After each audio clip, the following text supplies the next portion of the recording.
2009, Ghent, Belgium. A small office in a city most people outside Europe couldn't find on a map. Fluorescent lights humming overhead, and a man sitting at his desk staring at numbers that refuse to make sense. Outside, the global financial crisis is tearing through everything, but inside this office, it is something more personal. He just shipped a game. The reviews called it incomplete and buggy, and well, to be honest, they weren't wrong. The publisher who was supposed to save them can't pay because they're drowning in the same recession as everyone else. After years of building this place, there's nothing to show for it. Half the team has started updating their resumes. EA and Activision are hiring, both of them big enough that paychecks show up on time and insurance still works the way it's supposed to. That stability isn't something this place has been able to offer anyone for a while now. At home, his wife is barely speaking to him. She'd watched him almost lose his studio one too many times by now, and at some point, she'd gone quiet on him. His body is giving out too. The pain has settled in for good, and the exhaustion is its own kind of bad these days. His doctor sat him down and told him to quit, to find any other work before this one finishes him off. This wasn't the first time he'd almost lost the company. By now, honestly, he'd stopped keeping count. The other times, only one thing had been falling apart at once. This time, it was everything. The money, the team, the marriage, his health, all of it coming undone in the same few months. And yet, this wasn't the end of it. And it wasn't where it started either. All of it began a long way before this office, before the studio even had a name, in a small town on the Belgian coast, with a kid stuck in bed with nothing but a computer screen and a lot of time to fill.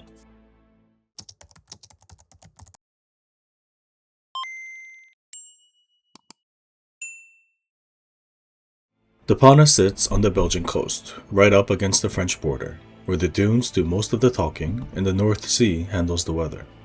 In the summer, it fills up with people who don't live there. The rest of the year, it's mostly quiet, and not much happens worth telling anyone about. Sometime around 1984, in a bedroom in this town, a boy is flat on his back, half a year of it ahead of him, brought low by a bad case of mono he'd picked up. Of all the absurd ways to pick up mono, by sneaking the leftover champagne at a family communion party with his cousin. The boy is Swen Vincke. Before this, he'd been a basketball kid, an arcade regular. He liked being out. Now the doctor was telling him to do nothing but sit still, for 6 months. Somebody took pity on him and gave him a ZX81, a 1K computer the size of a hardcover book. And so, he found video games. A 1K computer doesn't sound like much. You can't run anything on it that we'd recognize as a real game today. But then, the machine came with a small yellow manual, and that was enough to get him started. So that's what he did. Half a year in bed, learning to make games on a computer that could barely hold one. The mono let him go eventually. The programming didn't. He kept at it through the years that followed, moving from the ZX81 to an Amiga, which is where most kids in this part of the world were finding their computer games.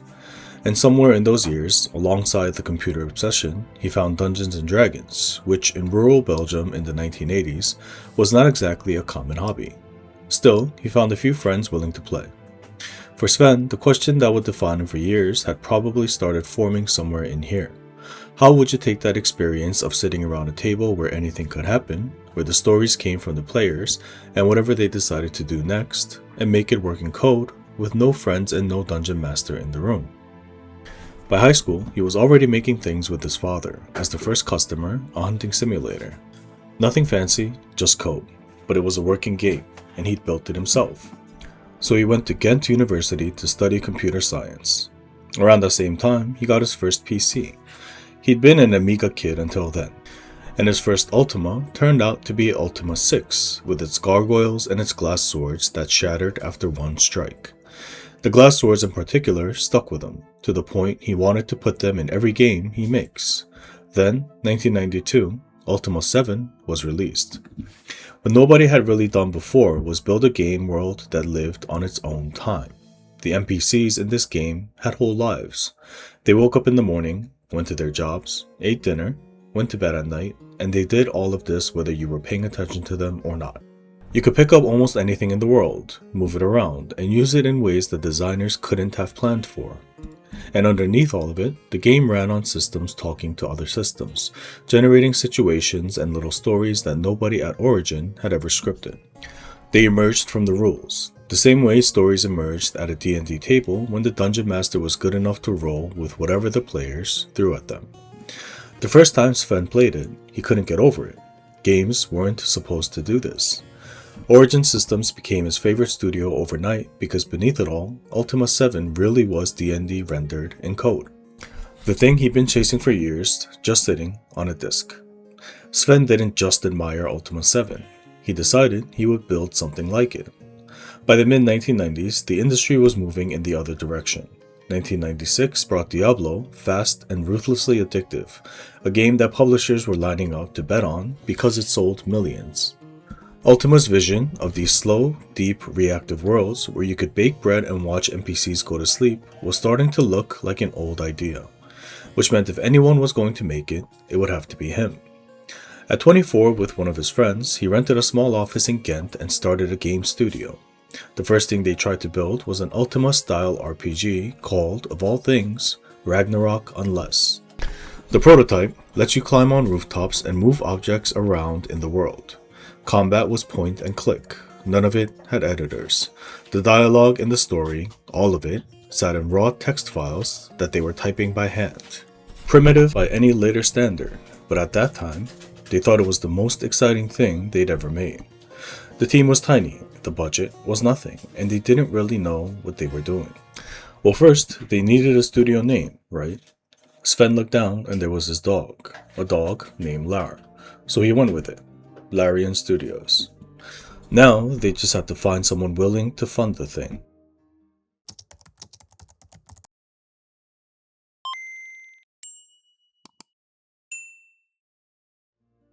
(1996) London. Sven and his friends went to ECTS, the European industry's big annual trade show held every September at Olympia. You needed a badge to get in, and the entrance fees were high enough that anyone without proper credentials should have been kept out.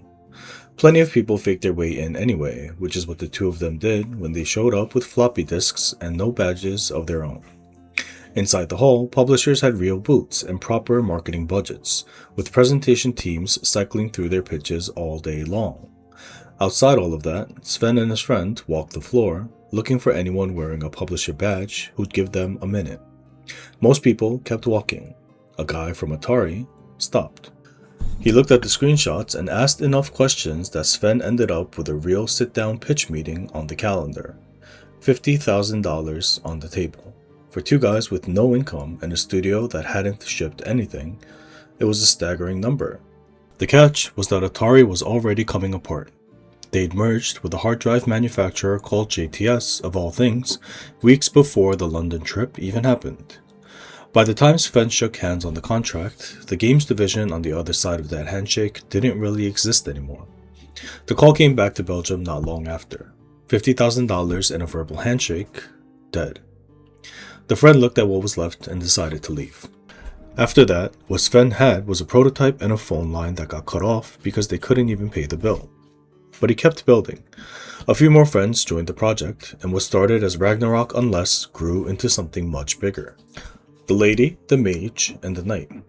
3 protagonists you could play in co-op in an Ultima-style world that reacted to all of them. So he tried pitching the new game to any American publisher he could find. New World Computing passed. So did 3DO. All of them looked at it and gave the same answer, that the RPG was too ambitious, too risky from a studio that hadn't shipped anything. Which honestly was true. So they did the pragmatic thing and made what publishers were already buying. An RTS. Since Command & Conquer and Warcraft had each sold millions, plus they could build one smaller and cheaper than the RPG. That became the LED Wars, a sci-fi RTS Larian built in about 5 months of evening shifts while LMK kept going during the day. The CGI budget was, well, zero. Sven grabbed a camcorder and played a character called Professor Deep in the cutscenes himself, presenting missions to the player in live action, just a guy in front of a camera making it up as he went. It shipped in 1997, signed to an American publisher called Ionos. Reviews were decent and sales were modest, but in the end, it's proof that they can actually ship something. In the same week, Larian signed another deal. A German publisher called Attic Entertainment took LMK. And this is big because Attic is not just your typical Tuesday publisher. They published Realms of Arcania, basically Germany's D&D. 3 games that had sold over 1 million copies combined. The dream Sven had been chasing since university finally had a publisher who actually understood the genre. The team moved into a real office, which is to say, a small electronics shop in Ghent that had no windows except the one at the entrance, so dark inside that you could honestly lose track of whether it was morning or midnight. Which is actually not that bad for software development. Trust me, I've been there. Their desks were planks of wood laid across Coca-Cola crates. They even used to joke that those crates were their reserve cash, because you could return the bottles to the supermarket and get a bit of money back for them. They actually had to do that, once.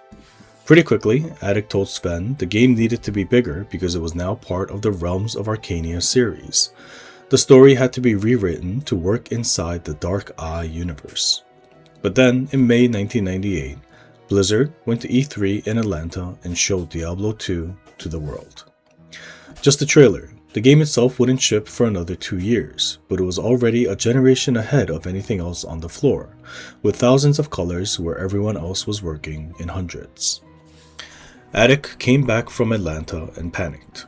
LMK was an 8-bit game in an industry that, as of about 5 days ago, was now demanding 16-bit, which meant every art asset had to be rebuilt from scratch. They sent some of their own artists over to Belgium to help with the conversion and said it wouldn't be a problem. German magazines started calling LMK a Diablo killer, and the marketing leaned into it hard. Pressure to compete with Blizzard, a company hundreds of times Larian's size, kept ramping up, and the team grew to around 300 people just to keep pace with what the publisher was demanding. By that point, paychecks were starting to arrive late, and after a while, they stopped arriving at all. Every month, Attic gave a different explanation about where the money was. Larian kept the team working anyway. The game felt close, and Sven kept showing up to Attic's meetings about how to fix things, still half believing they'd find a way out. Then it got stranger. Some of the people Larian was struggling to pay weren't even Larian's employees. They were Attic's developers, sent over from Germany to help with the conversion. But their own company had stopped paying them and never asked any of them to come back. They just kept showing up at the windowless office, and now Sven was responsible for them too. Online in the German RPG forums where people had been getting excited about LMK for months, the questions started showing up. Did the strange Belgians behind this Diablo killer even exist, or was the whole project never going to ship? Sometime in 1999, Attic had gone bankrupt. 3 years of work dead on a single day. Sven pulled the plug on the game himself because there was no publisher left to wait on and no money left to keep it going. But he kept everyone on, all of them. His own staff and the Germans Attic had stopped paying. Sven wasn't going to be the one to do the same to them, for now at least. The studio was about a month away from closing the doors for good. The lights were still on. Rent was due at the end of the month, and they would have to find a way to handle it without involving the game Sven had spent the last 3 years building.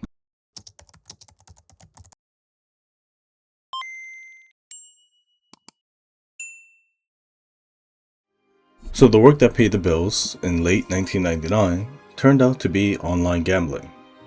Web-based casino games. The cheapest possible thing you could build that someone would still write you a check for, and they made more than 20 of them over the next year or so. They took whatever else came in too. 3-dimensional worlds for a Belgian broadcaster, educational software for kids, contract work for anyone who needed something done quickly and on the cheap. The studio that I wanted to be the next Origin system was making slot machines because the only other thing on the menu was closing the doors. While these kinds of gigs kept the lights on during the day, Sven started working on something else in whatever hours were left. He took what remained of LMK, the foundation Larian had spent 3 years building, and started building a new RPG on top of it. The pitch was a crossroads between Diablo's combat and Baldur's Gate's narrative depth, wrapped in the Ultima 7 philosophy of a world that actually reacts when you touch it. He called it Divinity, the Sword of Lies. Building it was one thing. Getting it published was another challenge because in 2000, Steam wasn't a thing yet, and you still needed a publisher to put physical discs in stores. And once again, a German company stepped forward. This time, it was CDV. The deal CDV offered was a standard publishing contract for its day. CDV would fund development, and Larian would only see royalties on top of that once the game sold past whatever threshold CDV had set for recouping their investment first. The threshold for actually seeing any royalties was, in practical terms, selling millions of copies. Most games in the early 2000s never even got close. Sven signed it anyway because the alternative was no deal. And honestly, he didn't pay much attention to the recoupment math at the time. That part would turn out to matter. And then, CDV didn't like the game name. Divinity, the Sword of Lies didn't fit the publisher's vision, so they changed it. The new name was Divine Divinity, which, when Sven heard it, he genuinely thought was a joke. It wasn't, and he had to live with it. The multiplayer got cut around the same time, the thing that had been the whole point of LMK back in 1997. 3 protagonists, friends playing together side by side. CDV considered too risky, so that went too.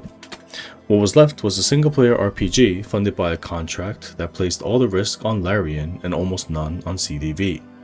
The deal was the deal, and Larian needed to get something on the shelf, so they started building. And here, Sven made a super stupid decision, at least according to him. He was sick of pumping out games he didn't care about, so the moment CDV signed the deal, he shut everything else on the sidelines down.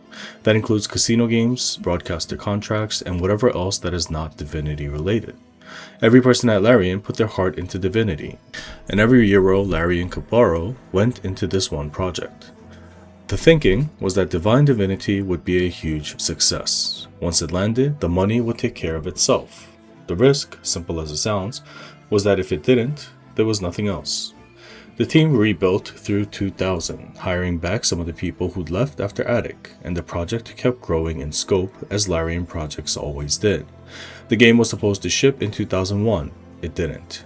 The deadline came and went, and Larian kept building. CDV's patience, somewhere in there, started to thin. By 2002, the game still wasn't ready, and both Larian and CDV knew it. The team had logged thousands of bugs and flagged what needed fixing before launch. The trouble was that by then, CDV had stopped believing in the game. Management at the publisher considered Divine Divinity too different from their other successes, the sudden strikes of the world, and they were tired of pouring money and resources into a project they no longer believed in. The new development director had asked Sven to send them a letter laying out what was needed to make the game really good. Sven wrote that the first thing it needed was polish. Just give them time to polish it, he wrote, and this was going to be a really good game that sold a lot of units. He didn't get any of that. What he got instead was the letter being used against him in a later meeting. It was the end of the financial quarter at CDV. The publisher needed revenue on the books, so according to them, the game was good enough to ship. Then they released it without even telling Larian beforehand. Sven himself was on a press tour in America, doing interviews to promote the game, when he found out it was already on shelves. The release went out in Germany on the 2nd of August, then to the rest of Europe in September, and to North America a week after that. By the time he got back home, Divine Divinity had been on sale for over a month. By Larian's own count, the game shipped with 7,000 known bugs. 7,000 documented problems the team had flagged and been told there wasn't time to fix, all of them now sitting in customers' hard drives because CDV needed revenue and Larian had no way to stop them. What the reviewers found, working through the bugs, was the game Larian had spent years trying to make, a world you could actually pick up and rearrange, walk into someone's house and move the furniture around, dozens of side quests, most of them with more than one way to solve them. A skill system open enough that a warrior could pick up a thief's skills if that's what you wanted to play. Divine Divinity was finding its audience. None of that money was reaching Larian, because the royalty-only deal meant CDV got paid first. Everything coming back through the publisher chain had to clear CDV's cut before a single euro ever reached Belgium. And Divine Divinity, even selling well, just wasn't well enough to the level the contract had been written for. 5 months in, the money still hadn't arrived. The rent and the loans both had. And meanwhile, in the windowless office in Ghent, Sven was alone. Through the autumn of 2002 and into the winter, while the awards were still trickling in and forum threads were arguing about builds, Sven was in the office heating it himself, fixing individual save files sent in by players who'd hit the bugs CDV had refused to pay to patch. People wrote in, describing broken games, hours of progress lost to one of the 7,000 documented problems, and Sven would open the save files and repair them by hand. At the end of 2002, his entire job had become heating the office and patching other people's save games. And somewhere in that winter, he started thinking about quitting, just him personally, just walking away from the whole thing. He didn't know what to do anymore. The collapse came in early 2003. Larian downsized from 30 people to 3. The others left because Sven couldn't pay them. They had families and rent of their own to manage. So this is where Larian ended up in the early months of 2003. 3 people in a quiet office in Ghent, and it stayed that way for months. We went down to 3 people. There were all these articles. What a great game, what a fantastic game. You should be playing this, game of the month, that kind of thing. Right? And there you were looking like no money coming in, critical success everywhere, an empty studio. It was a very hard time. I almost cracked then, but I didn't.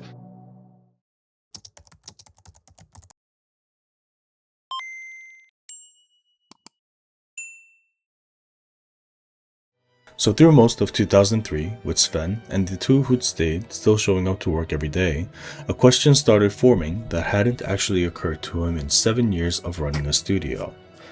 How the fuck did this happen? The game was selling, the numbers were good, and somehow none of the money was reaching Ghent.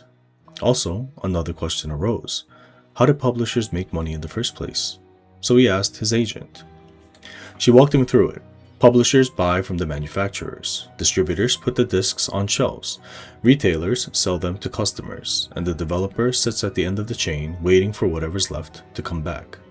So what if he went around publishers altogether, pitching the distributors directly, the people who actually put discs on shelves, with Ubisoft being the biggest of them. And every distributor he talked to said yes, the moment they saw what was on offer. They'd been watching Divine Divinity move units the whole time. By their numbers, Larian had a hit on its hands, and they wanted in on whatever came next. So Sven built the next Divinity around what he'd just learned. Beyond Divinity, the sequel, was going to be built quickly and cheaply. The distributors agreed to buy a fixed number of copies up front, before the game was even made, which is a structure called minimum guarantees, where the cash flows to the developer before launch and the distributor takes the inventory risk. After 7 years of waiting at the end of the chain, Larian was finally going to get paid first. Beyond Divinity itself was, well, a skeleton crew project on a rushed timeline. The story was solid enough. A paladin who'd been soul-forged to a death knight, the 2 of them stuck together in another dimension, bickering through a campaign about how to break the curse. And there were some genuinely clever ideas buried in there. You controlled 2 characters at once, which allowed the puzzle design to do what the Day of the Tentacle had done years earlier. You could summon dolls, creatures you'd equip and outfit, and send them into a fight. Beyond Divinity shipped in late April 2004. Ubisoft handled Germany and Benelux, Digital Jesters handled the UK, and Hip Interactive handled North America. None of them sat above Larian in the chain this time. The reviews were modest. Metacritic landed at 73, and the money had already come in months earlier, before anyone had reviewed anything. The other thing Beyond Divinity gave Larian wasn't a system, it was a rule. Sven had watched a studio empty out once. That had been enough. So from then on, the rule was simple. A main game would always be in development somewhere. The dream project, the one that Sven actually wanted to be working on. Alongside it, always something else, a survival project paying the bills in real time, capable of keeping the studio breathing if the worst case happens. 2 horses running in parallel indefinitely. The first survival project of this new era came from a Belgian children's television channel. Ketnet, the public broadcaster channel every Flemish kid grew up watching, wanted a website. They had a budget for it. What Sven pitched them wasn't really a website. It was a 3D world children could log into to make their own things, movies, cartoons, animations, and music, and then send those creations to KetNet, which will put the best ones on TV. The kid whose video made it onto a broadcast would, in a small way, become famous inside the 3D world. Other kids would log in and see them. A feedback loop between what kids made on their computers and what showed up on the television they watched at home. Larian called it KetNet Kick. KetNet Kick shipped in October 2004. Within a few years, the framework had been licensed and adapted for broadcasters in the UK, France, and Norway. What had started as a website pitch for a Belgian kids channel ended up paying the studio for years. Casino games kept appearing. By this point, Larian was an experienced contractor in the field of web-based slot machines, which is not a sentence anyone at Origin Systems would have predicted Swen Vincke writing on a resume. Educational software came through too, along with small projects for schools and broadcasters, and somewhere in there, the team slowly grew back to around 25 people.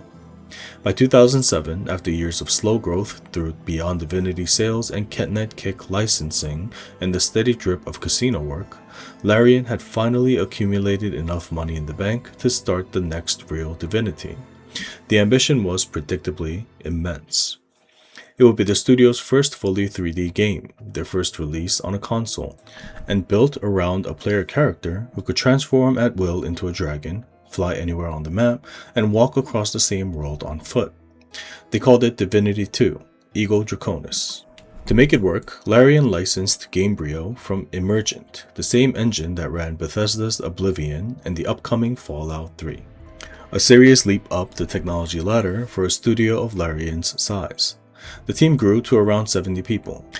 By any reasonable read of what Larian had committed to with its own money, this was 3 games stacked on top of each other. By the time Divinity 2 went into production, Sven had built a whole strategy specifically so a dream project like this could exist without depending on a publisher's whim.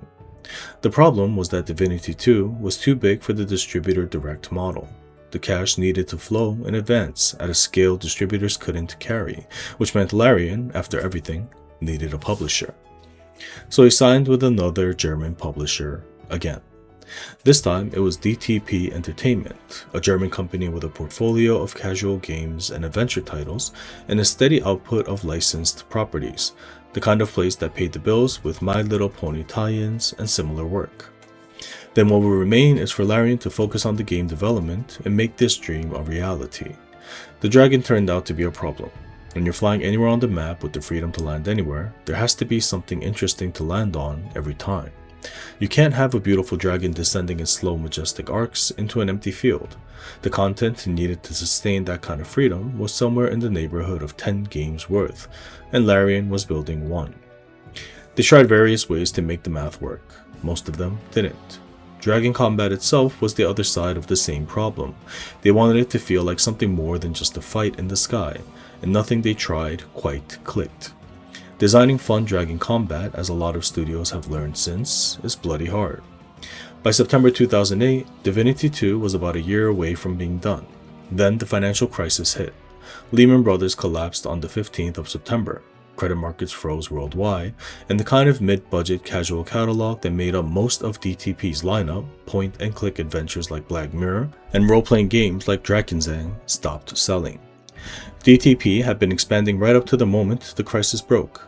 Earlier that year, they'd bought a Bremen-based developer called House of Tales, hiring up, taking on new properties, betting on a market that was about to disappear. By the autumn, the bet had gone the other way. The retailers who'd taken DTP's other inventory started shipping it back, cartridges and discs piling up in their warehouses through the end of 2008 and into 2009. Suddenly, the publisher had more inventory than buyers, more staff than revenue, and bills coming due that they couldn't pay. They needed cash immediately. The one project on their books with any real chance of generating it was Divinity 2. So they shipped it. The decision wasn't Larian's to make. Sven was in the same position he'd been in with CDV in 2002. Game not ready, publisher deciding it was, except this time, he wasn't on a press tour in America. He was at the studio in Ghent, watching it happen. Divinity 2 Ego Draconis launched in Europe on November 20th, 2009. The reviews were the worst Larian had ever received. Metacritic 72 for the PC version, 62 for the Xbox 360. The dragon didn't fly the way it had been built to fly. The systems Larian had spent 3 years on were visibly incomplete, and the polish a game like this needed simply wasn't in the build. DTP, drowning in its own collapse, couldn't pay Larian properly for the work even if the numbers had added up. They hadn't. The team had been at this for years. 3 years on Divinity 2 alone, and before that, beyond Divinity, Ket Kick, the long stretch of casino games, and educational software.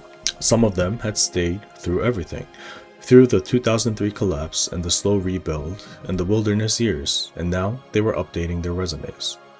EA and Activision were both hiring. Each one was big enough that paychecks showed up on time and insurance worked the way it was supposed to, neither of which Larian had been able to offer in a while now. So they left, one by one, over a few months. And around Sven, in the same few months, everything else came undone.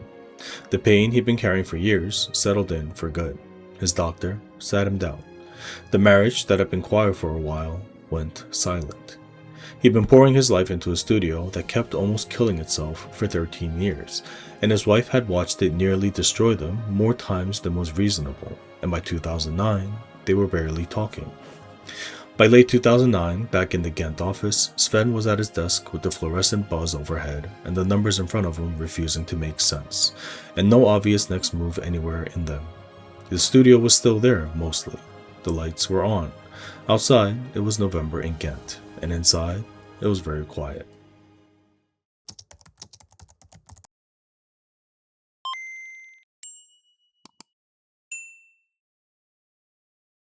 What he didn't do in the months that followed was to quit. Whatever the doctor had told him in the autumn, whatever the marriage had become, Sven didn't shut the studio down. The rent kept getting paid. Through the early months of 2010, Larian was a company that still technically existed without anyone outside Ghent being entirely sure why. What Belgian labor law does, mechanically, is protect employees.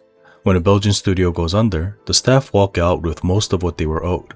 The owner is the one who's exposed. So in late 2009 and into 2010, when Larian was closer to closing than any point in its history, Sven was the only person in the building who would actually lose everything if it didn't survive. And maybe that's part of why he kept going. Not because the situation looked promising, but because the fact of walking away didn't save him at all. Then, sometime that spring, someone he hadn't been expecting picked up the phone. The publisher was Focused Home Interactive, a French, not German, company. What they were offering was the year of work Divinity 2 hadn't gotten, the polish that had been cut, a proper ending to answer the players who'd complained the original one didn't land, and the result bundled with the expansion as a complete edition. They called it the Dragon Knight Saga. It came out in Germany in August 2010. The rest of the world got it that November.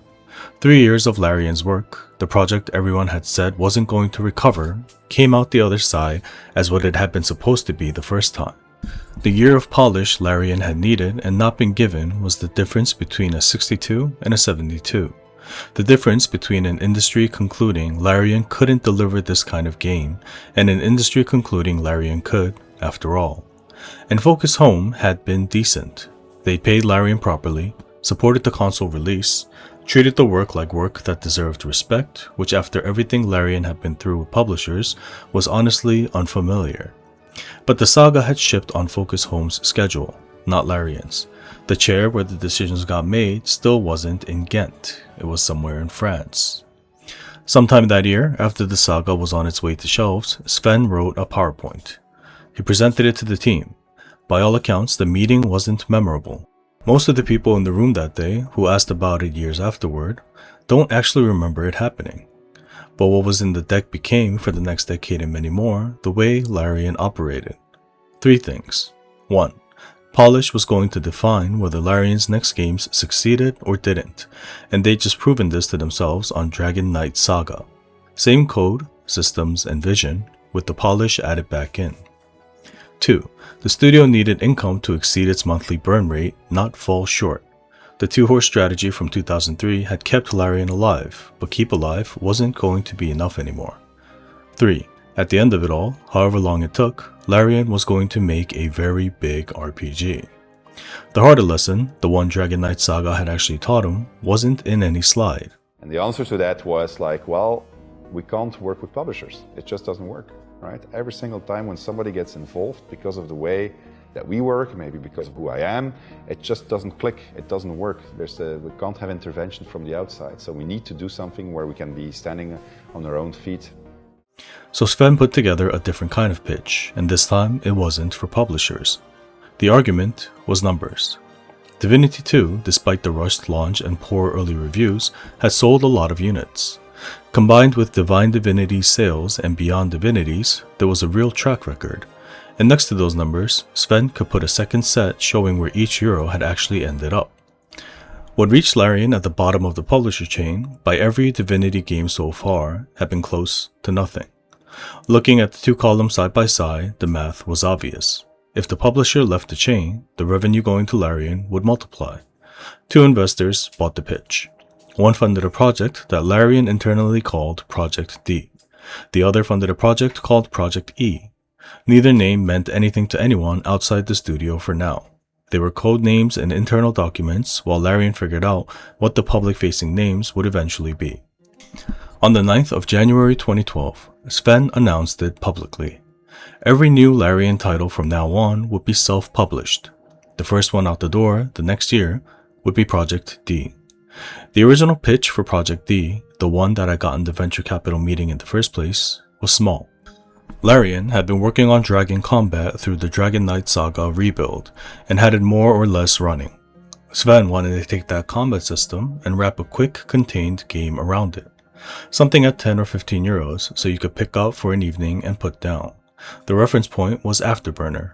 You fly, you shoot stuff, you watch a cutscene, you fly some more. That was the pitch. That wasn't what got built. Dragon Commander grew because at Larian, everything always grew. Somebody had the idea of giving the player a base to operate from, the deck of an airship called the Raven, and the airship needed NPCs to talk to, and the NPCs needed something to talk about, so political conversations got added. The conversations offered real choices and ethical questions about the world the player was conquering, and those choices began to feed into the battlefield gameplay. So suddenly, the game had a political simulation layer beneath the action. Then someone added real-time strategy across an overhead map, because the player needed to actually direct armies between the dragon combat encounters. And then, turn-based encounters got bolted on for variety because, why not? What Larian had ended up building was a potpourri of game genres. 6 different things stacked into one box. The studio believed in mashups because mashups had worked through the 80s and 90s, the genre-blending sensibility that had given them Divine Divinity in the first place. The market in 2013 wasn't the market of 1995. Sven couldn't quite accept that, and honestly, small wasn't something he was capable of. The other horse, Project E, was supposed to be the small one. In the original plan, Project D had been Larian's main bet for 2013.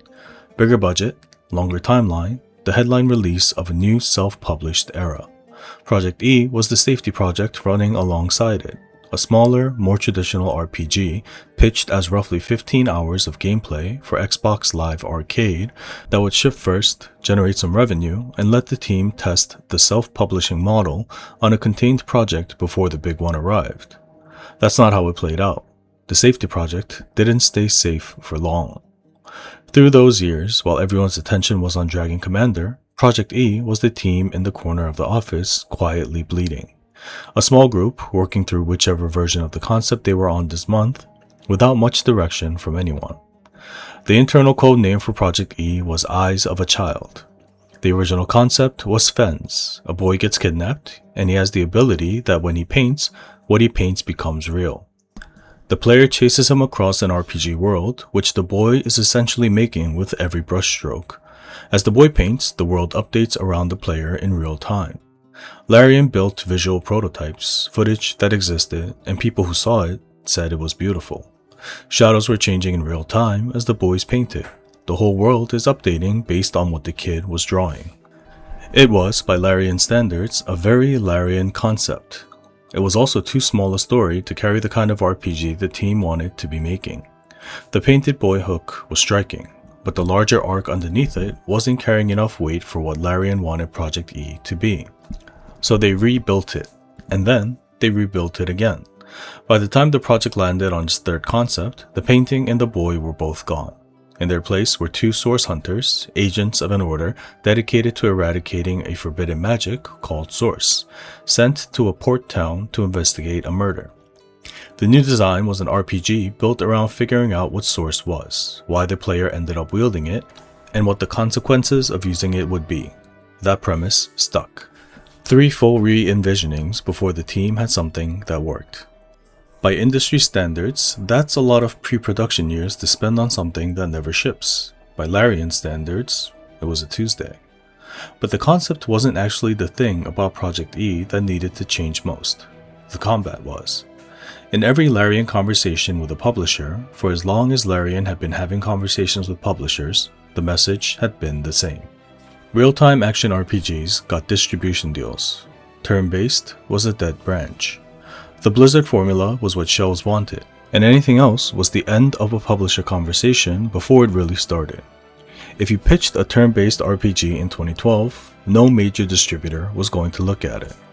Larian had absorbed this lesson well enough that they were building Project E as a real-time game, because that's what the industry had been telling them to build the entire time. And then one morning, Sven was in the shower thinking about it, and the question that had been sitting in the back of his head for a while finally surfaced. What were they doing? If they made an action RPG, they would be competing with Blizzard. Larian didn't have Blizzard's resources and never would. Building something that competed in Diablo's space against Diablo with Larian's headcount and Larian's budget was a guaranteed loss even before they started. But the inverse was also suddenly obvious. Nobody was making turn-based RPGs anymore. The space the industry called dead was actually empty, a market with no products in it, because everyone had agreed the products wouldn't sell. And so there was nothing for an audience to buy, even if an audience existed. So turn-based it is. By late 2012, Project E had grown up enough to pitch. Party-based, turn-based, 2-player cooperative. Environmental systems in which water put out fires and electricity arced through puddles. Dialogue that lets 2 players disagree in real time during the same conversation with consequences. Co-op like the Lady, the Mage, and the Knight in 1997, except this time, the technology could actually support what the design wanted to do. Sven took it to the publishers. Every publisher. Every single one of them said no. The reasoning was variable, but the conclusion was uniform. CRPGs, turn-based combat, isometric viewpoints, pick a death sentence, and a publisher had one ready. The audience had moved on to action RPGs, to Skyrim and Dragon Age, to the things that were actually selling. The conversations were polite. Larian had been around long enough that the executives at these companies recognized the studio's name. But the verdict was always the same. Too niche, no audience left, no realistic path to recouping development costs. By every traditional metric a publisher used to make these judgments, they were being completely rational. They were also wrong, and the proof had been sitting in plain view for almost a year. In February of 2012, a designer named Tim Schafer had launched a Kickstarter for a point-and-click adventure game, a genre the industry had spent a decade considering dead. The campaign had asked for $400,000 and closed at $3.3 million. A month after that, Brian Fargo had launched a Kickstarter for Wasteland 2, an old-school turn-based CRPG. That one closed at almost $3 million as well. Weeks later, Shadowrun Returns hit nearly $2 million. The audience that the publishers said didn't exist had shown up and put its money down on 3 different games across 3 supposedly dead genres, all within an 8-week window. The genres weren't dead. They had just never been funded. There was one thing left to try.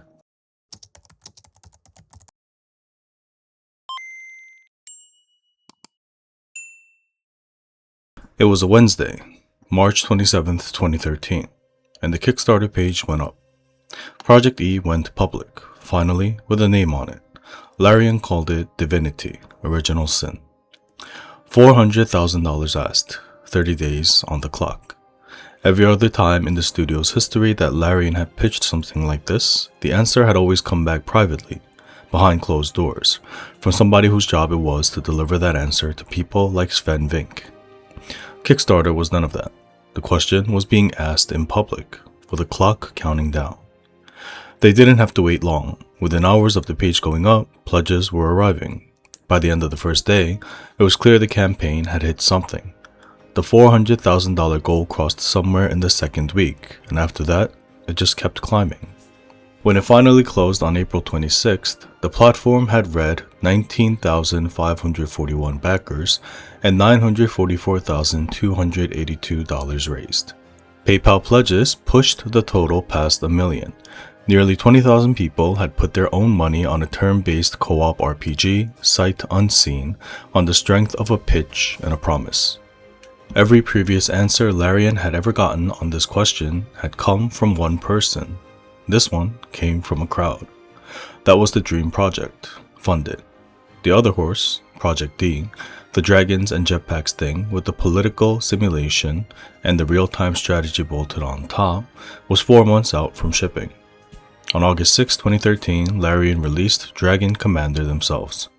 Steam, GOG, and their own Larian Vault store. For the first time in the studio's history, no publisher was above them, and no distributor's cut was going anywhere, except to the platforms actually selling the thing. The money the game made was going to come back to the studio that made it. The reviews came back mixed. Some critics got it, most couldn't quite figure out what they were reviewing because nobody had ever made a game that combined dragonflight combat, real-time strategy, and a political simulation about ethics and policy in the world the player was conquering. Explaining what all of that added up to in one sentence was a problem Larian had been having with the game for a long time. The audience response tracked the reviews. People who got it really got it. Most people couldn't tell what they were supposed to be doing. Games people can't describe to a friend don't get the word of mouth that turns soft numbers into strong ones. 3 years of work and the sales came in soft. It broke even. What Larian had to show for Project D was that the self-publishing model worked, and that no publisher had collapsed underneath them this time. Broke even wasn't going to fund anything else. Dragon Commander had originally been meant as the bigger of Larian's 2 parallel projects, and Project E, the side project that had quietly grown into the main bet, was the one that needed money now. How much money it needed kept changing. The Kickstarter and PayPal pledges together had been about $1 million, against an original budget of around €1 million. By late 2013, that budget was $3 million. By spring 2014, it was $4 million. Every new system revealed more possibilities, and Larian, being Larian, chased all of them. The turn-based combat opened up deeper encounters, so more needed to be designed. The environmental systems kept generating situations too good to ignore, so more of those got built. The dialogue tree turned out to need exponentially more branches than anyone had planned for, and somebody had to sit down and write every one of them. By the time the math stopped working, Larian was delaying tax payments to the Belgian government. In Belgium, that isn't the same as running late on a credit card bill. It puts a company on a blacklist with the tax authority, and starts the clock on legal consequences that can shut a studio down entirely. They did it anyway. Resources got pulled out of Dragon Commander's development and redirected to Original Sin, which is part of why Dragon Commander shipped when it shipped instead of getting the polish it needed. There was one lifeline coming, and it was the same audience that has shown up on Kickstarter. On January 17, 2014, more than 5 months before the full release, Larian put Divinity Original Sin on Steam Early Access for $40, the full launch price, with an alpha tag clearly attached. The reasoning was direct enough. Anyone who wanted to play it that early would know exactly what they were paying for. Anybody who didn't want to pay full price for an unfinished game could wait. The community paid. Not that much, but enough that revenue started flowing through the studio's account while the studio was still building the game the revenue was paying for. More than that, the community didn't just pay, it also gave. They found bugs Larian's QA hadn't found, edge cases that surfaced when actual players started playing, and combinations of choices nobody at the studio had thought to test, and then sent feedback through the forums, the Steam reviews, and the discussion threads. Some of that feedback got patched in within a week. The partnership that had started on Kickstarter now had a name, a feedback loop, a paid version, and everything helped keep the studio paying salaries through the months that would determine whether any of it had been worth it. It still wasn't enough. By spring 2014, Vincke couldn't keep the numbers from the team anymore. The principle he'd been operating on since 1996 was that the team stay clear of the financial panic while Sven got it. He was the one whose mortgage was on the line. The principle had worked for the most part for 18 years. The numbers by that point had gotten too bad to disguise. So he called everyone together, the whole studio in one room, and told them what was actually going on. The reception was rough. The team had been working through every weekend for months until midnights on weekdays, knowing the studio was in dire straits, but not quite sure how dire. Finding out it was worse than that, on top of the exhaustion, was a hard thing to absorb. The meeting got heated. People were on edge, some more than others, and at one point it almost came to a clenched fist fight. It's a do-or-die project. Eventually, the team agreed to keep going. David Walgrave, one of the leads, made the promise on behalf of the studio. Every minute of overtime would be paid. The game was close. If they finished the thing properly, there would be a future on the other side. The team committing wasn't going to be enough on its own. Money was money, and even with early access revenue flowing in and the team prepared to grind through to launch, there had to be a way to actually pay them. The existing bank wanted Larian's loan back. Vincke went in to argue. He had almost $1 million from Kickstarter, climbing early access numbers, and a game that was clearly going to work. None of it moved them. They wanted their money, and Vincke could see what was about to happen. He'd seen it with Attic in 1999 and with DTP in 2009, a studio shipping something that wasn't ready because the money had run out before the work had finished. So he went looking for one banker, somewhere in Belgium, who would actually listen. I found the last banker in Belgium that was willing to give me some money because the other bank wanted to close the company. They wanted their loan back, and I said, well, I just need a couple of more months before we can actually release it. And said, no, we want the money now. I said, but you're going to kill us, and look at all these people, they want to play this game. Look at the early access, look at Kickstarter, right? Didn't want to believe in it. So that one guy actually bought it, convinced his the loan team, the loan committee, I guess, to give us the money and the extension, and he actually made a difference. He was the one that gave us the money that we needed to bridge those extra couple of months. And it was necessary, we needed those months, because otherwise it would have been a 70% game. And that would have changed everything for Larian. And I didn't want that again, because I had that already a few times before. I said, like, I'm not doing this again, because otherwise this might be the last chance that Larian ever has of breaking through. And you could see it, you could feel that this game was really good, right? But it needed to be finished. By May, the money had run out completely. Whatever Sven had managed to sign off for, every loan and every personal asset, the runway was gone. They were going to ship in June, whether the game was ready or not. That final weekend, Saturday night, June 28, 2014, Vincke was still in the office at 3 in the morning with a handful of programmers finishing the Source Temple. It was the last area of the game, the place the player walked into for the final stretch, and it was still being assembled. They were doing work that in any sane production schedule would have happened months ago. There wasn't going to be any meaningful QA on the parts they were finishing. Tuesday morning was the launch. If something was broken in there, the players would find it before anyone at Larian did. By that point, the QA lead didn't know how the press would receive it. He had been on the game so long that the work had stopped looking like a thing he could judge from the outside. The game wasn't 100% done. They were going to put it out anyway because the time had run out. Tuesday morning, June 30th, 2014. Divinity Original Sin launched. The reviews started coming back within hours, and they were good. Game Informer gave it a 9. The Metacritic score settled at 87, the highest score Larian had ever received. Steam tracked the player reviews to overwhelmingly positive almost immediately, and they stayed there. The fastest selling game in Larian's history sold 160,000 copies in the first week. At $39.99 a copy, that was about $6.5 million in gross revenue, against a €4 million development budget.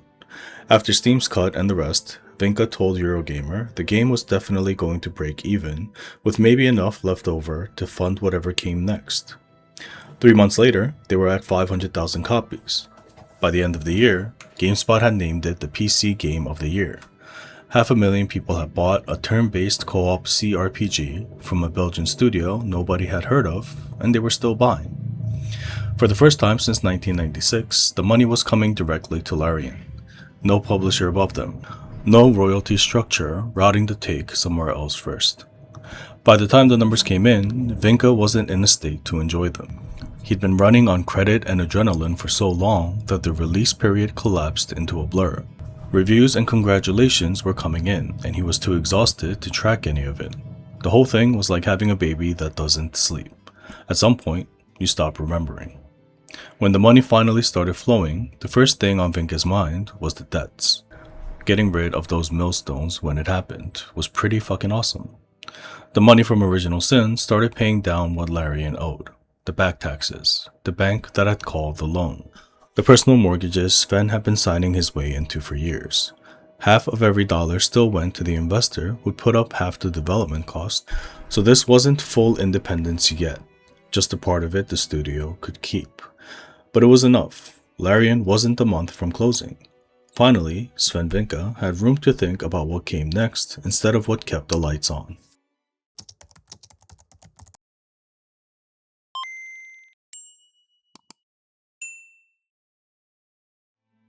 By the end of 2014, the debts were getting paid down, the Kickstarter community was still there, and Sven had bandwidth.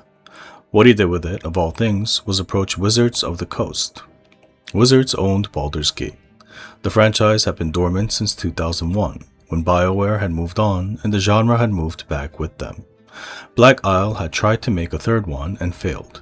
The project was killed in 2003 when Interplay lost the D&D license, and there it sat. Sven walked in anyway. The pitch was straightforward by Sven's standards. Larian wanted to make Baldur's Gate 3. They had just shipped a turn-based co-op CRPG that had won GameSpot's PC Game of the Year. They had a community willing to back them, and they knew the genre. The Wizards listened, then said no. The reasoning came down to inexperience. BioWare had built the games that defined the CRPG genre for the better part of 2 decades. Larian had a few people in Belgium and one successful Kickstarter campaign. By every metric Wizards had available, Larian wasn't ready. The franchise deserved more weight than the studio could carry, and Sven had no real argument against any of it. He filed the rejection away and went back to work. What he could control, as it turned out, started with the company's next biggest game ever, Original Sins 2. The pitch went up on Kickstarter on August 26, 2015. $500,000, 35 days. 12 hours later, it was funded. Again, 12 hours, not even a full day for this. After that, the campaign just kept going, because the people who'd backed it had spent the previous year telling everyone they knew about DOS 1. They were back, and this time, they'd brought friends. By the time it closed at the end of September, the total on Kickstarter was just over $2 million, with another $43,000 through PayPal, and the backer count was sitting at more than $42,000, twice the money DOS 1 had raised, and roughly twice the people. And this community was different from the one that had backed DOS 1.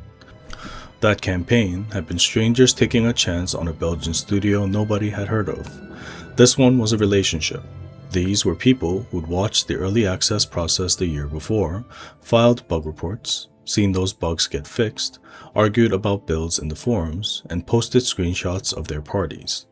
They knew exactly what Larian did with their money because they'd been part of doing it the first time. What they were backing wasn't the same game either. It had 4-player co-op instead of 2. 6 pre-made origin characters, each with their own complete personal storyline you could either recruit or play as, and a magical substance called Source threaded through the entire world. And as a final stretch goal, a Game Master mode that was more or less a separate game inside the game, letting one player run D&D style campaigns for the rest in real time. All of it got unlocked. The community wanted everything Larian had promised, and they'd given the studio the money to deliver it. The hard part, as always with Larian, was figuring out how to keep the promise. The fact of what they promised was unforgiving. 4-player co-op scaled exponentially from just 2. 6 origin storylines, each with its own arc to write. Game Master Mode is an entire set of tools running on the side. The world was bigger. the systems deeper, and in 2015, the studio that was supposed to build it had just a few people, which, to be honest, was impossible. Quebec opened in January 2015. A Canadian studio set up under the name Larian Quebec Inc. Dublin opened a week later. Larian Studios Game Limited. Both were running before the Kickstarter had even launched, because by early 2015, Larian was already preparing for a game bigger than Ghent alone could build. Over the next 2 years, the studio aggressively hired programmers, artists, designers, writers, and QA, and the company that came out those 2 years wasn't really the same one that had gone in. By 2015, the industry was consolidating. Mid-sized publishers were being absorbed by larger ones. The indie window that had let a Belgian studio compete with anyone in the world on the strength of one Kickstarter was starting to close. Production values kept climbing, and audiences kept expecting more. Larian could either climb in with the industry or get squeezed out of the conversation. Sven had no interest in option 2, so they climbed. The people in Ghent, Sven had known everyone. He could walk across the floor to catch a problem before it left the room, fit the entire studio into a single meeting, and transmit the vision just by being there. At 150 people across 4 countries, that is basically not possible anymore. His days started filling up with meetings about pipelines and scheduling and cross-studio coordination, meetings about the conditions in which other people would make the game more than about the game itself. The thing that had always made Larian feel like Larian, this idea that there was one person who held the whole picture in his head, now had to survive being interpreted by 150 separate people, most of whom hadn't been there for the casino games, hadn't seen the Coca-Cola box desks, and had no way of imagining Vincke walking bottles back to the supermarket for grocery money. They each had their own version of what a Larian game was, and it had to be coaxed into matching what was already in his head, day after day, meeting after meeting. He'd spent 20 years fighting for the freedom to run his studio without anyone above him calling the shots. He had it now. For 2 decades, the enemy had been external. From this point on, the problems were Larian's own, including those the studio didn't yet know about. The bigger question underneath the scaling was what DOS2 actually had to be. DOS1's story had come together on the fly. They'd written it as they built it. The reviews had been good, but the critics had noticed. The weak link in DOS1, by general consensus, including Larian's own, was the narrative. For DOS2, the team did the opposite. They built the universe first, factions, lore, the cosmology of Source. Then the gameplay went on top of it all. For starters, they needed a writing team. Jan van das Laar had basically been the only writer at Larian for years, helped occasionally when his workload demanded it, but mostly just sitting at his desk producing dialogue and lore for the studio. That wasn't going to work for what DOS2 had committed to, so they built a department, hiring multiple writers, most based in the Dublin studio, with Jan and Charlene staying in Ghent. The process they settled on was chaotic by design. Writers sat around a table writing over each other, commenting on each other's work, and generating new ideas in the room. A shared cheat sheet kept the voice consistent across however many hands were working on a scene at once. The writing also needed tools that didn't exist yet. DOS1's dialogue tooling had been ancient by 2015 standards, basically a scripting language with no real interface. What came out of it was walls of text without meaningful branching, because the tool wouldn't let them build branches that mattered. The writers had a name for it: text block syndrome. For DOS2, the engineers built a dedicated dialogue editor from scratch. Node-based branching with tag filtering, which meant dialogue available to you at any moment shifted based on your character's traits, your earlier choices, your standing with whichever faction was talking to you. And then there were the origin stories, 6 pre-made characters: the Red Prince, Seville, Los, Ifan, Fane, and Beast, each one with a complete personal arc that ran underneath the main quest from beginning to end. You could recruit any of them as a companion, in which case you'd see their story from the outside, or you could play as one of them, in which case their story becomes your story. Then, in 4-player co-op, every player could be playing a different origin, 4 parallel personal narratives running underneath one shared main quest, with the world reacting to all 4 at once. Nobody had built anything like that before. 4-player co-op also meant the game had to survive players doing things nobody had planned for. Say a player throws a chair in the middle of a scripted conversation. That alone, in a less defensively coded game, could break the script and ripple outward through every subsequent quest that depended on it. So by 2017, Larian's QA was running speedruns, full walkthroughs, and checklist tests daily, because almost every build the programmers delivered had something broken. A script change in one place would touch a script in another place that nobody had remembered was connected. Continuous iteration was how the game got made, day after day, all the way through, because the complexity of what they were building demanded it. In the middle of all that, every scripter on the team had a joker card, one personal weird thing per project they could push to ship with no questions asked, signed off by the gameplay lead. Darko, one of the scripters, built a small underwater section that on its own felt empty, so Jonas pitched smashing a boat through the rock wall and having the player fight a shark stuck inside the wreck. Darko coded it, fully expecting it would get cut. It shipped. September 15th, 2016, DOS2 went into early access. 25 hours of a polished but incomplete game, playable to anyone willing to pay full price for an unfinished one. The same partnership model that had saved DOS1 2 years earlier returned, and Larian spent the next 12 months patching, balancing, fixing bugs the community had found that internal QA hadn't, and watching the game grow into what they've been promising since the Kickstarter.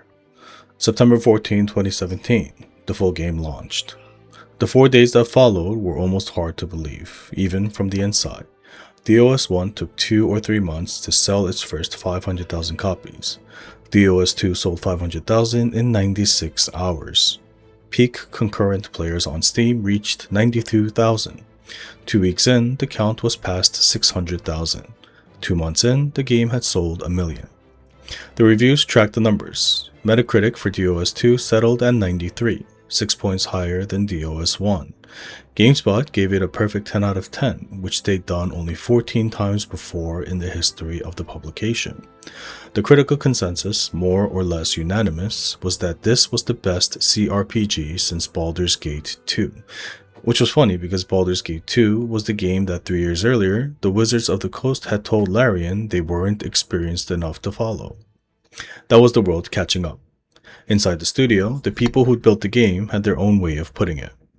It's so obvious when you're playing a game, you can say whenever the developers had fun, because all the passion, all the emotions are being reflected in the game itself.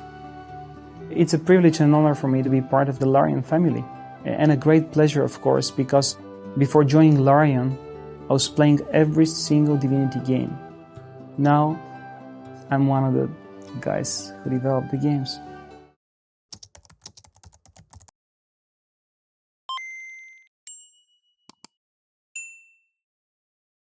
The Wizards' rejection from 2014 hadn't really stuck. In the 3 years that followed, Sven kept turning up at the same trade shows and conventions and end-of-night hotel bars where the D&D executives were drinking after the day's panels had wrapped, and he kept telling them what Larian could do with Baldur's Gate if anyone would let them. The executives kept listening politely. One of them was actually paying attention. Nathan Stewart, head of D&D brand strategy at Wizards, was the one across the table for a lot of those late conversations. He'd been filing it all away. By the spring of 2017, Stewart had quietly built a PowerPoint for the Hasbro board, made almost entirely out of the things Sven had been saying at those bars, and he walked the thing up the chain himself, asking for the deal Wizards had said no to 3 years earlier. The catch was the timing. Wizards wanted the formal pitch on the day Original Sin 2 was supposed to ship. So somewhere in the middle of finishing the biggest game the studio had ever built, with the writing team and the designers and Sven himself buried in the final phase of DOS2's launch, Sven pulled a handful of people into a hotel room and tried to put Baldur's Gate 3 on paper in 2 days. They had no time and even less energy, so they got a document together, whatever shape it was in, and just sent it over. Wizards read it and came back, saying it wasn't really good. A polite version of this is shit, basically. So Sven called back. He knew it was rough. They were shipping a game. What they needed was more time. And somehow, against every realistic expectations of how publishers actually operate, Wizards gave it to him. The deal that eventually closed wasn't a publishing deal. It was a licensing agreement. Larian would pay royalties on the Baldur's Gate name and the D&D rule set. Wizards would keep the IP. Larian would fund the entire development out of its own pocket, which meant nobody at Wizards could call 6 months in and tell Sven a feature needed to go, or push the release forward to fit somebody's quarter, or override anything he wanted to do with the game. The full cost of getting it wrong was Larian's, so was the control. After Attic, CDV, and DTP, after 7 years of fighting for the right to ship the games he actually wanted to ship, he signed. This was Larian's story to tell. The licensors were going to let the Dungeon Masters be the Dungeon Masters, and that was their deal. Development started early in 2018. The core team was in Ghent. Quebec, opened during the OS2, came in on the expansion. Dublin was new. In November 2019, Kuala Lumpur was opened specifically to give Larian a 24-hour development cycle, with the work passing from Quebec to Ireland to Belgium to St. Petersburg to Malaysia, and back around the clock as the offices fell in and out of business hours. What Sven wanted to build was the same game he'd been chasing in his head since everything started. A world that reacted to everything you did. NPCs with real lives and stories. The difference now was that the rules came from D&D itself. The lore came from 40 years of Forgotten Realms canon that the most devoted fans on Earth knew better than anyone at Larian could. And the franchise weight came from Baldur's Gate 2, the game widely considered the untouchable mark of the CRPG genre, one of the best games ever made. In June 2019, the trailer dropped at a Google Stadia event in San Francisco. The reaction to the trailer was enormous. Baldur's Gate fans and Divinity fans now had the same project in their crosshairs, with their own competing notions of what it needed to be. March 2020, COVID-19 happened. Belgium went into lockdown, then most of Europe did. Within a week, the studio that had been a physical place was a Slack workspace. Mocap stopped completely, and Sven had committed Larian by this point to motion capturing every single NPC in Baldur's Gate 3. The whole pipeline was now suspended, with no obvious way to restart it. Mocap came back sometime in the middle of 2020 with masks, gloves, and distance protocols, but the lost months stayed lost, and early access was still scheduled for August. It slipped to October. On the 6th day of that month, Larian put Baldur's Gate 3 into Steam Early Access at full retail price with about 25 hours of polished but incomplete content. Some companions weren't recruitable yet. The community paid for it anyway, and what the community gave back was the thing Larian had always needed. They told Sven what the game needed to be. They wanted deeper cinematics, full performance capture on every conversation that mattered, the complete D&D rule set with every class and every race and every spell, companions you could fall in love with, and a world that responded to every choice the way a good dungeon master would, with infinite patience and infinite imagination for whatever the players might try next. More or less, they were asking for a game that 150 people could not build. So sometime in the late 2020, going into 2021, Sven had a decision in front of him. There were two options: cut the scope to 150 people so they could finish what was left, or scale the studio up to match the game the community was asking for. The reasonable move, the thing any reasonable CFO would have called the right call, was to cut. Trim the scope until it fits the resources. Build the game you could finish. Ship it and move on instead of gambling the whole studio on a project that was already 2 years into a development cycle nobody could quite see the end of. Vincke, for whatever reason, had never been the reasonable one. He chose to scale. The decision was clean enough on paper. Hire what was needed. Build the game the community was asking for. What actually happened between late 2020 and the summer of 2023 was harder to put into clear terms, because the studio Sven had built one person at a time over 25 years doubled, then tripled, while everyone was still working from their kitchen tables. From around 150 people at the start of 2020, the count climbed past 200, then past 300, and by the spring of 2022, when Sven got on stage at GDC to explain himself to the rest of the industry, the studio had crossed 400 across 7 offices spread between Belgium, Canada, Ireland, the UK, Spain, Malaysia, and Russia. Nobody had expected their headcount to get this high, not even Sven. The game just kept needing more. 10 to 15 new hires every month for 2 years straight. Most of them onboarding through video calls into a culture they'd never physically experienced, learning workflows from people they'd never met in person, trying to find their footing inside a code base that had been written before any of this, by teams who could lean across an aisle to ask a question. Inside all of that, the mocap pipeline came back online and ran at a scale Larian had never approached before. Aliona Baranova, who was running the mocap program, ended up directing 248 actors, each in a tracking dot suit, each recording not just the dialogue, but the physical performance underneath it. Because if you were going to have a conversation with somebody in this world, that somebody had to feel like a real person, all the way down to the way they held their shoulders when they were lying to you. What it all cost was money Larian, even after DS2, didn't really have. By 2022, the monthly burn rate was a number that 10 years earlier would have closed the studio inside a month. Every euro of reserves the OS2 had built up was flowing back out into salaries, capture sessions, animator contracts, and engine programmers. They have some deals and early access, but all of those combined were enough to cover what scaling up had actually cost.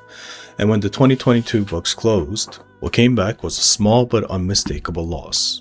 214,000 euros in the red. Not catastrophic by any AAA standard, but for a studio Sven had spent 25 years building back from the edge, red ink meant the same thing it had always meant. And the loss wasn't even the worst thing about 2022. On February 24, 2022, Russian forces crossed into Ukraine. By the end of that day, Sven was facing a decision he had never had to make. The St. Petersburg studio had been part of Larian for almost 8 years. It had started small back in 2014 on porting work for the original Sin games. Over the next decade, it had grown into an essential part of how Larian made games. The people there weren't contractors on rolling deals. They were Larian, just like everybody else. They had shipped the OS2, spent years on BG3, and held pieces of the codebase that nobody outside that office could easily replicate. Inside Larian, the planning for this had already happened. In the months leading up to the invasion, when tension was ratcheting and every European newspaper was running the same intelligence on the same front page, Sven and his leadership had been quietly running scenarios of what Larian would do if the war actually started. So when it did, the decision didn't take long. They could not stay. The fact was awful, but simple. Russia was going to mobilize sooner or later, and when it did, every able-bodied man at Larian's St. Petersburg studio, every programmer and artist and designer who had given years of their lives to this game, was going to be drafted into a war they had nothing to do with, against a country a lot of them probably had family in, fighting for reasons nobody at Larian would have chosen. So Larian got them out. A task force was formed inside the company within days. Operations, finance, legal. They worked night and day. Every case was different because every person was different. There were families with kids who needed schools in a new country. There were people with elderly parents who couldn't leave Russia. Some of the St. Petersburg team had already started thinking about their own visas. Others had nothing on hand but a laptop, a passport, and what they could fit in a single suitcase before the next flight out. The task force fought consulates, embassies, and immigration offices across 7 countries, a paperwork and phone call war nobody outside the legal department was going to make a documentary about, and in the end, they got 90% of the studio out. 90% of the people who had been working on Baldur's Gate 3 from St. Petersburg were relocated to other Larian offices in other countries. The St. Petersburg studio was permanently closed. The people were safe. That was what mattered most. But the office that had been doing essential work on the game was gone. Work that should have been done wasn't. Pipelines that other teams depended on broke at the seams. The ripple from those weeks in March 2022 ran 18 months all the way through to launch, and there were compromises in the final product, cuts nobody wanted to make, things that didn't get the time they needed. All of it traceable back to the studio that had to close in the middle of the work. By March 2023, the launch was scheduled for the end of August, and inside the studio, a worry was spreading. Bethesda's Starfield, the biggest game Microsoft was launching all year, the project that was going to consume an entire month of release windows, was scheduled for early September. Going head-to-head with Starfield after 6 years and 400 people, and the amount of money Sven had personally signed for, was something no one in their right mind would have done. So Sven pulled the PC release forward by 4 weeks, August 3rd, a month ahead of Starfield. The PlayStation version would slip a week to September 6th, the same day Starfield launched. But Starfield was an Xbox exclusive on console, which meant the PlayStation audience would be Larians alone that day. The logic was simple: release in order of readiness. Find commercially viable windows. Don't flinch on either one. By the summer of 2023, the reserves were running on fumes. 400 people on payroll across 7 countries, with hundreds of millions of euros sunk into a 6-year development cycle that was either going to land on August 3rd or it wasn't. August 3rd, 2023, the world showed up. By the time European players had finished downloading and clicked play, the Steam concurrent player counter was already past 200,000. Inside the first day, it crossed 500,000. By the end of the first weekend, 800,000 people were inside the game at the same time on Steam alone. The all-time peak hit 10 days later at 875,343, putting a turn-based CRPG that every publisher in the industry had spent a decade calling a dead genre into Steam's top 10 games of all time by concurrent users. Steam's servers, which had been built to absorb a lot of things, started to buckle. The reviews started landing within hours. Metacritic settled at 96, so did OpenCritic. 98% of OpenCritic's critics recommended it. Overnight, the industry conversation flipped from "this looks ambitious" to "this is one of the highest rated games ever made." The press settled on the phrase "Belgian indie" to describe Larian. It stuck anyway. 3 months later, Hasbro filled its Q3 earnings and called Baldur's Gate 3 a blockbuster, a word public companies reserve for when they need to justify the share price. By the Q4 call in February, the royalties Larian had paid to Wizards of the Coast alone had crossed $90 million. When the year finally closed, Larian's own revenue from the game would clear 400 million euros, with 260 million of that as net profit, on a studio that 12 months earlier had been operating at a small loss. Then the awards started rolling in. The Golden Joystick Awards in November ended with Baldur's Gate 3 taking 7 awards, breaking the existing record. Studio of the Year, Best Storytelling, Best Visual Design, Best Supporting Performer for Neil Newbon as Astarion. Nominations for the Game Awards came out a few weeks later. Larian lit the field with 9, including the Game of the Year nomination, where they'd be running against Zelda, Tears of the Kingdom, Spider-Man 2, and the rest of the year's industry titans. December 7th, 2023, Peacock Theater, downtown Los Angeles. On the flight from Ghent the night before, the question came up whether Sven should wear the armor. The half-suit of plate had been part of his Larian appearances for years, partly as a joke, partly because by this point, he had built a public career out of being the most plainly D&D-pilled CEO in the industry, and partly because, frankly, it looked kinda cool. The Game Awards, though, was Hollywood. Television cameras, black tie audience, a room where a Belgian RPG developer turning up and clanking metal might come across as a bit on the nose. The deliberation went on for several rounds longer than a joke would have. The compromise, somewhere over the Atlantic, was that the armor only went on if Adam Smith, one of Larian's senior writers, dressed up as a bear. When the cameras panned over the Larian table that night, Adam Smith was sitting there in a brown bear onesie under a velvety dark blazer, holding up his end of the bargain. The wins started early. Neil Newbon, who had spent 2 years on a mocap stage in London being Astarion, won Best Performance, and after that, Larian's table kept getting called up. The game took Best Community Support next, for the partnership that had carried the studio through 3 years of early access. Then Best Role-Playing Game, then Best Multiplayer. The fifth was Player's Voice, the one award the audience at home votes on directly. By the time the show was running out of categories, there were 5 trophies sitting at the Larian table, and the only question left in the room was whether there'd be a 6th. Timothy Chalamet in a black suit opened the envelope. And the game of the year is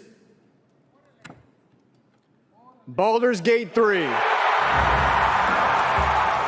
Baldur's Gate 3, Game of the Year. Sven walked to the stage and played Armor. Every winner that night got 30 seconds at the microphone, the same hard cutoff for every category. After Christopher Judge had run his speech long the year before, the show was playing winners off the moment the clock hit 0. No exceptions and no mercy. The first words landed before the sentence was finished. Then he turned to the team. 6 years of work, sometimes under very difficult circumstances. Larian's COVID game. And then the orchestra came up underneath him, and he was off. 30 seconds was nowhere near enough room for what he'd walked into that theater carrying. There were 2 people he would have thanked first. Jim Southworth, Larian's lead cinematic animator, who had died a month before the ceremony and whose work was in every cinematic frame of the game the world had spent 6 months calling a masterpiece. And his father, who had died days before Baldur's Gate 3 went into early access in October 2020, never got to see any of the rest of it. Beyond those 2, his wife, his children, a dog, and a cat by name, and beyond those, more than 2,000 people who had given some part of the last 6 years to the game. None of it fit inside 30 seconds. So he thanked the audience in Armor and walked off the stage. The kid from DuPont, the one who as a boy got mononucleosis from the leftover champagne at his cousin's communion party, who spent the better part of a year flat on his back in his bedroom, finding video games for the first time, who at 24 had founded a studio named after his dog, with no money and no plan and almost destroyed it more times than he could keep count of, was standing on a stage in Los Angeles and played Armor 27 years later, holding the Game of the Year for an officially licensed Dungeons & Dragons game that had just outscored Sony and Nintendo and Microsoft and every major publisher in the industry. 27 years from a rented office in Ghent. If you're still here, thank you, truly. For anyone looking to support the channel directly, a simple like and a comment helps out a lot. I've recently launched the Bard's Circle here on the channel. It's a way for those who want to help keep these deep dives going to get a seat by the fire. You'll get early access to my documentaries and your name in the credits of these stories. Please don't feel any obligation. Honestly, your viewership is already more than enough for me.